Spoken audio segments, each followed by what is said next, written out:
Hello. आज के इस वीडियो में आपका स्वागत है। मैं आज के इस वीडियो में आपके साथ डिफरेंशिएशन के कुछ इम्पोर्टेंट फॉर्मूले एंड इम्पोर्टेंट कंसेप्ट के बारे में बात करूंगा। जैसा कि लास्ट के वीडियो लेक्चर में मैंने आपके साथ ट्रिग्नोमेट्री के इम्पोर्टेंट फॉर्मूले के बारे में बात की थी। इन इम्पोर्टेंट फॉर्मूलों के माध्यम से आप अपने नोट्स को क्विकली रिवीजन कर सकते हो एग्जाम के टाइम से पहले। तो देखिए एक बार क्या कंसेप्ट है डिफरेंशिएशन का।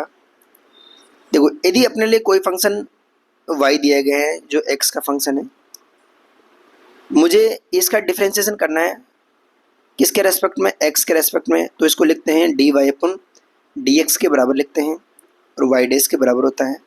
ये इसका कंसेप्ट है। तो देखिए एक बार फर्स्ट फॉर्मूला क्या है। यदि किसी भी कांस्टेंट का मुझे डेरिवेटिव करना है x के रेस्पेक्ट में, तो क्या हो जाएगा उसका डेरिवेटिव 0 के इक्वल होता है। ठीक है। सेकंड कंसेप्ट के बारे में बात करते हैं। यदि y इज इक्वल टू मेरे लिए सी v के बराबर दे रखा है, जहाँ पर c क्या है, कांस्टेंट है, and v is the function of x। v किसका फंक्शन है, x का फंक्शन है। यदि मुझे इसका डेरिवेटिव करना है या फिर dy upon dx find out करना है, तो देखिए एक बार c तो कांस्टेंट है, c बाहर आ जाएगा, तो इसका डेरिवेटिव क्या हो जाएगा, dy upon dx is equal to c into d v upon dx हो जाएगा। ठीक है, ये भी इंपॉर्टेंट कंसेप्ट है। थर्ड फॉर्मूले के बारे में बात करना चाहूँ तो देखिए एक बार थर्ड फॉर्मूला क्या है। y is equal to x की पावर n, मतलब x की पावर कोई 5 हो सकती है, x की पावर 6 हो सकती है।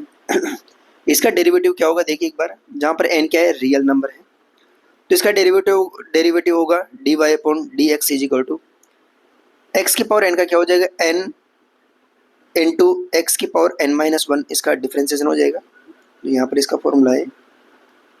कैसे होगा इसका एग्जांपल देख लो एक बार। यदि मुझे d Y upon D x की पावर 5 का डिफरेंशिएशन करना है, तो क्या हो जाएगा, 5 की पावर 5 माइनस 1, जो कितना हो जाएगा, 5 की पावर 4 के इक्वल हो जाएगा। ठीक है ना। यहाँ पर n किसके बराबर था, n बराबर था 5 के। ठीक है। नेक्स्ट कंसेप्ट के बारे में बात करते हैं, जो कि एक प्रॉपर्टी है। देखिए एक बार, यदि y दो या दो से अधिक फंक्शनों का योग या फिर घटाव की फॉर्म में दे रखा है, मतलब डिफरेंशिएशन सब्सट्रैक्शन की फॉर्म में दे रखा है, तो इसका डिफरेंशिएशन कैसे करेंगे। देखिए एक बार, मुझे d Y upon D x find out करना है, तो देखिए d Y upon D x, इसका पूरे y की जगह रखा मैंने यहाँ पर। फिर अपन क्या कर सकते हैं, इसका अलग अलग से डेरिवेटिव करके एड या माइनस कर सकते हैं। v का अलग से डेरिवेटिव किया, जो भी यहाँ पे चिन्ह दे रखा था प्लस माइनस, जो भी यहाँ पे ऐड कर सकते हैं। फिर v का अलग से डेरिवेटिव किया प्लस माइनस, फिर D W upon D x, मतलब w का अलग से डेरिवेटिव किया और तीनों को ऐड कर दिया। इस प्रकार से अपने इस फंक्शन का डेरिवेटिव कर सकते हैं। नेक्स्ट इंपॉर्टेंट कंसेप्ट जिसे बोलते हैं प्रोडक्ट रूल, तो इसके बारे में इंपॉर्टेंट है, इसको ध्यान से देखना एक बार क्या है। प्रोडक्ट रूल के बारे में बात करते हैं। प्रोडक्ट रूल क्या होता है कि जब y दो फंक्शन का मल्टीप्लिकेशन दे रखा हो, मतलब एक तो फंक्शन u है एंड दूसरा फंक्शन क्या है, v है, दोनों किसके फंक्शन है, x के फंक्शन है। अब मुझे इसका डेरिवेटिव करना है, तो डेरिवेटिव कैसे करेंगे, देखो एक बार, D Y upon D X u into V. देखिए एक बार कैसे करेंगे डेरिवेटिव। फर्स्ट को बाहर करेंगे, सेकंड का डेरिवेटिव करेंगे, फिर बीच में प्लस का साइन लगाएंगे, प्लस। फिर क्या करेंगे, फर्स्ट वाले का डेरिवेटिव अपन कर चुके हैं, तो फर्स्ट वाले को बाहर करेंगे, सेकंड का क्या करेंगे, सेकंड का डेरिवेटिव करेंगे। तो क्या हो गया, u इंटू वी का फॉर्मूला क्या हो गया, देखो एक बार ध्यान से यहाँ पर, u into v is equal to u को बाहर किया, v का डेरिवेटिव प्लस, फिर v को बाहर करेंगे, u का डेरिवेटिव। इस प्रकार से u इंटू वी का डिफरेंशिएशन होता है। डिवीजन रूल के बारे में बात करना चाहें तो डिवीजन रूल भी इंपॉर्टेंट है। देखिए एक बार डिवीजन रूल क्या है। If y is equal to U upon V दे रखा है, जहाँ पर y किस का फंक्शन है, y u अपॉन v के बराबर है, u भी x का फंक्शन है एंड v भी किसका फंक्शन है, ये भी x का फंक्शन है। यदि मुझे इसका डेरिवेटिव करना है तो कैसे करेंगे, d Y upon D x is equal to d upon D x u upon v. देखिए क्या होगा, सबसे पहले डिनोमिनेटर का स्क्वायर करेंगे, डिनोमिनेटर का स्क्वायर, फिर ऊपर कैसे करेंगे, देखिए एक बार, डिनोमिनेटर का square v into d u upon D x minus u into d v upon D x. ठीक है, इस प्रकार से इसका डेरिवेटिव करेंगे। ये जो दोनों रूल मैंने पढ़ाए आपको, एक तो प्रोडक्ट रूल एंड एक डिवीजन रूल, ये दोनों इंपॉर्टेंट है, इनको आप सेटिंग से याद करें एंड प्रैक्टिस करें इसके ऊपर। ठीक है, अब कुछ ट्रिग्नोमेट्रिक फंक्शन दे रखे हैं या फिर लॉगरिथम फंक्शन दे रखे हैं या फिर कोई भी एक्सपोनेंशियल फंक्शन दे रखा है, उनका डेरिवेटिव कैसे करेंगे उनके बारे में बात करते हैं। देखिए एक बार यहाँ पर साइन एक्स का डिफरेंशिएशन क्या होता है, एक्स के रेस्पेक्ट में कोस एक्स के बराबर होता है। टेन कोस एक्स का एक्स के रेस्पेक्ट में डिफरेंशिएशन किसके बराबर होता है, ये माइनस साइन एक्स के बराबर होता है। ठीक है, टेन एक्स का डेरिवेटिव एक्स के रेस्पेक्ट में क्या होता है, ये सेक स्क्वायर एक्स के इक्वल होता है। एंड कोट एक्स का एक्स के रेस्पेक्ट में derivative minus cosec square x के बराबर होता है। ठीक है, नेक्स्ट देखते हैं, सेक एक्स का डेरिवेटिव मुझे निकालना है तो क्या होगा, सेक एक्स टेन एक्स के इक्वल होता है। ठीक है, यदि कोसेक एक्स का डेरिवेटिव निकालना है तो कोसेक एक्स का क्या होता है, कोसेक एक्स का minus cosec x cot x के बराबर होगा। ठीक है, तो यहाँ से क्या देख सकते हैं, यहाँ से देख सकते हैं अपन क्या कि कोस एक्स का डेरिवेटिव, कोस एक्स का डिफरेंशिएशन, कोट एक्स का डिफरेंशिएशन एंड कोसेक एक्स का डिफरेंशिएशन माइनस से स्टार्ट होते हैं। ठीक है, देख सकते हैं अपन, आप इन फॉर्मूले को अच्छी तरह से याद किए करें क्योंकि ये फॉर्मूले फिजिक्स के अंदर बार बार यूज होते हैं। ठीक है, नेक्स्ट फॉर्मूले के बारे में बात करना चाहें तो देखिए एक बार, लॉग नेचुरल एक्स का डेरिवेटिव के बारे में बात करें क्या होगा, 1/x।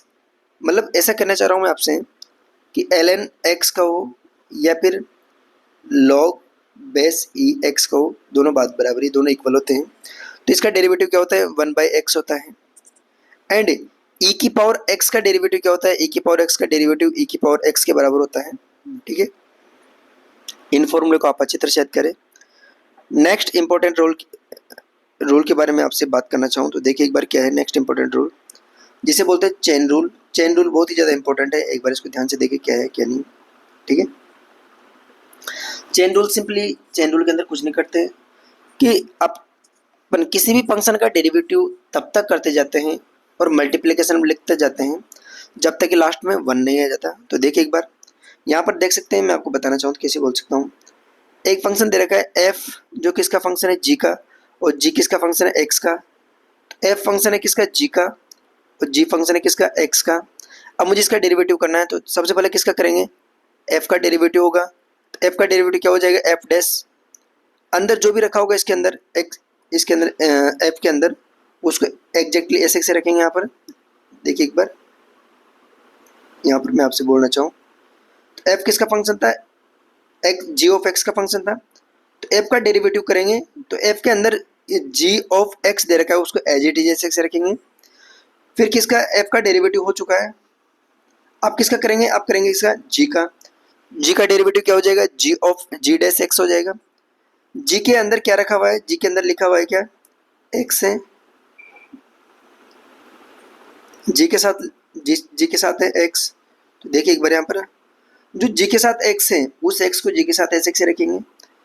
अब किसका हो गया, g का हो गया। फिर किसका करना है अब अपने को, अब करना है x का। तो x का डेरिवेटिव क्या हो जाएगा, dx अपॉन dx के बराबर होगा। dx अपॉन dx कितना था, 1 होता है। तो इसका इस पूरे फंक्शन का डेरिवेटिव क्या हो जाएगा, f dash g of x into g dash x into 1 के बराबर।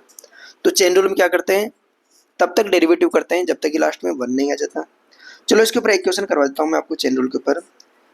Differentiate sine x square plus 5x with respect to x। ऐसा कहना चाह रहा हूँ मैं आपको कि इस फंक्शन का डेरिवेटिव निकालना है किसके रेस्पेक्ट में, x के रेस्पेक्ट में। तो देखिए एक बार कैसे निकालेंगे, वही चेन रूल का यूज करेंगे। क्यों? क्योंकि चेन रूल का इसलिए यूज करेंगे क्योंकि इस फंक्शन के अंदर फंक्शन आ रहा है यहाँ पर, तो फंक्शन के अंदर फंक्शन आ गया तो अपन किसका यूज करेंगे, चेन रूल का यूज करेंगे। तो सबसे पहले किसका करेंगे, साइन का करेंगे, फिर साइन के बाद किसका करेंगे, साइन के बाद करेंगे एक्स स्क्वायर, साइन के बाद करेंगे एक्स स्क्वायर प्लस 5 का डेरिवेटिव करेंगे। तो देखिए एक बार साइन का सबसे पहले करते हैं, मान लिया इसने y के बराबर आप मान सकते हो। तो देखिए एक बार साइन का डेरिवेटिव क्या होता है, कोस कर दिया। जो भी अंदर इसकी साइन के अंदर लिखा हुआ था, मैंने यहाँ पे देखा हुआ था जी ऑफ एक्स, तो जी ऑफ एक्स किसके बराबर है यहाँ पर, एक्स स्क्वायर प्लस 5 के बराबर। तो डेरिवेटिव किया किसका, साइन का, फिर जो जी ऑफ एक्स लिखा हुआ था उसका एज इट इज जैसे रख दिया इसके अंदर। साइन का हो चुका, आप किसका करेंगे, आप करेंगे किसका, एक्स स्क्वायर प्लस 5 का। तो D upon D x, x square plus 5 का डेरिवेटिव करेंगे। तो अगले स्टेप में लिखता हूँ मैं, तो कोस मल्टीप्लिकेशन लगाएंगे, cos square x cos x square plus 5 into इसका क्या हो जाएगा, एक्स स्क्वायर का 2x हो जाएगा, 5 का 0 हो जाएगा, लास्ट में क्या करेंगे D x upon D x, D x upon D x की वैल्यू 1 होती है। तो फाइनल आंसर कितना हो जाएगा इसका, फाइनल आंसर जो होगा इसका, तो देखिए एक बार इधर 2x square 2x cos square 2x cos x square plus 5 इसका फाइनल आंसर हो जाएगा। इस प्रकार से अपन चेन रूल को अप्लाई करेंगे। मैं आपको एक होमवर्क देता हूँ कि चेन रूल से इसका डेरिवेटिव क्या होगा, मुझे एक बार कमेंट में जरूर बताइए आप क्या हो जाएगा।